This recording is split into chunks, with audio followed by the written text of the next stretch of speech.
আমরা আছি বর্তমান কাশিমপুর কারাগারের ভিতরে। আর আগে কারাগারে ঢুকতে গেলে কোনো কার্ড মার্ট কিছু নেওয়া লাগতো না, বাট এমনিতেই চেকমেক করে ঢোকাইতো।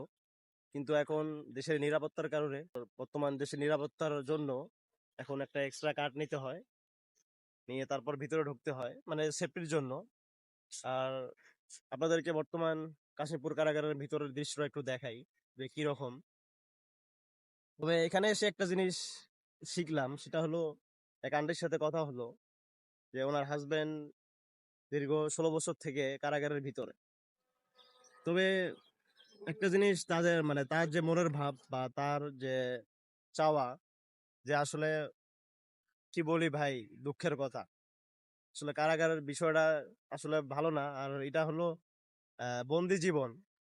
তবে বলবো যে ভাই, জীবনে এমন কিছু অপরাধ করবেন না বা এমন কিছু করবেন না যেটার কারণে আপনাকে 15 বছর, 20 বছর বা 30 বছর জীবনটা কারাগারে কাটাইতে হয় বা কারাগারে থাকতে হয়। এটা সবসময় মাথায় রাখবেন।